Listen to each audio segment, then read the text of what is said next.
Numa pequena vila à beira da encantadora Gadifer, onde os campos se estendiam até onde os olhos podiam ver, nasceu Jonas. Seu nome, que significa pomba, parecia prenunciar um destino especial. Filho de Amitai, um respeitado membro da comunidade, Jonas cresceu sob a influência de várias culturas e crenças que se entrelaçavam na pacífica aldeia de Zebulon. As casas de Gadifer eram adornadas com cores vibrantes, refletindo a diversidade de seu povo. O mercado fervilhava com mercadorias exóticas, trocas de histórias e risos compartilhados entre vizinhos de diferentes origens. Jonas, desde jovem, demonstrava uma sabedoria incomum e uma compreensão profunda das histórias contadas pelos anciãos da vila. Enquanto crescia, a vida de Jonas tomou um rumo inesperado quando Deus o escolheu como mensageiro. A voz sutil do Altíssimo ecoou em seus sonhos, chamando-o para uma missão que transcenderia as fronteiras de Gadifer. Sua jornada começou quando Deus o instruiu a ir a Nínive, uma cidade majestosa e imponente, capital do Império Assírio. Nínive, com suas muralhas altas e torres que pareciam tocar o céu, estava mergulhada em uma decadência moral profunda. Os assírios, conhecidos por sua crueldade, deixavam uma trilha de destruição por onde passavam. Deus, em sua infinita compaixão, escolheu Jonas como o instrumento para levar uma mensagem de arrependimento à cidade. A resistência inicial de Jonas à sua missão divina o levou a buscar uma fuga. Embarcou em um navio com destino a Tarsis, na Espanha, na esperança de escapar da tarefa imposta por Deus. No entanto, os elementos da natureza pareciam conspirar contra seus planos, desencadeando uma tempestade furiosa que sacudiu o navio como se fosse um brinquedo nas mãos do Todo-Poderoso.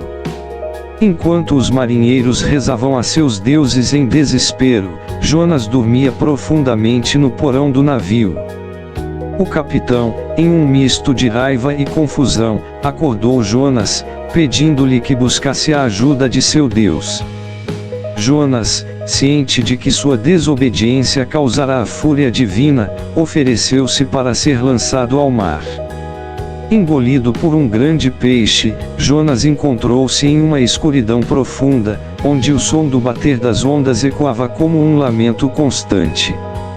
3 dias se passaram, e durante esse período, Jonas, em um misto de desespero e esperança, orou fervorosamente ao Senhor. A misericórdia divina se manifestou quando o grande peixe, como se respondesse à oração de Jonas, o lançou nas proximidades de Nínive. Jonas, no entanto, aceitou a segunda chance concedida por Deus. A chegada de Jonas a Nínive marcou o início de uma reviravolta extraordinária na história da cidade. Seu anúncio profético ressoou pelas ruas, ecoando entre os edifícios majestosos e alcançando os recantos mais sombrios da metrópole. Os ninivitas, desde os mais humildes até os mais poderosos, responderam com arrependimento sincero. A mensagem de Jonas, apesar de breve, desencadeou uma transformação notável. Os habitantes de Nínive vestiram-se de pano de saco, clamaram a Deus, e até o rei, despojando-se de sua realeza, liderou o caminho para a reconciliação com o divino. Deus, vendo a mudança de coração e a sinceridade do arrependimento, retirou a sentença de destruição sobre Nínive. No entanto, a reação contrária de Jonas à misericórdia divina, a ponto de pedir a própria morte, revelou uma lição sobre compaixão e humildade. Ao observar a cidade do alto de uma colina, Deus fez crescer uma mamoneira para dar sombra a Jonas. Mas Deus enviou um verme fazendo a mamoneira secar. A reação de Jonas, irritado com a perda de sua sombra, trouxe uma repreensão suave do Senhor. O Senhor lhe disse: "Você tem pena dessa planta, embora não a tenha podado nem a tenha feito crescer." Ela nasceu numa noite e numa noite morreu. Contudo, Nínive tem mais de 120 mil pessoas que não sabem nem distinguir a mão direita da esquerda, além de muitos rebanhos. Não deveria eu ter compaixão dessa grande cidade? Um outro aspecto importante a destacar é que a história de Jonas, rica em detalhes e reviravoltas, torna-se um símbolo da ressurreição, como Jesus Cristo destacou em suas palavras. Pois assim como Jonas esteve 3 dias e 3 noites no ventre de um grande peixe, assim o Filho do Homem ficará 3 dias e 3 noites no coração da terra. Percebemos até aqui que a vida de Jonas, desde a pacífica Gadi-Efer passando pelas profundezas do oceano e chegando às muralhas de Nínive, é uma jornada de obediência, redenção e compreensão divina. Dessa forma, no livro de Jonas, encontramos lições atemporais para que todos nós pratiquemos em nossa jornada da vida cristã, oferecendo sabedoria e orientação. Vamos explorar algumas dessas lições à luz do texto fornecido. A primeira lição é a compaixão por todas as pessoas. A narrativa revela o interesse impessoal de Deus, demonstrando sua compaixão por todas as pessoas, independentemente de sua origem ou história.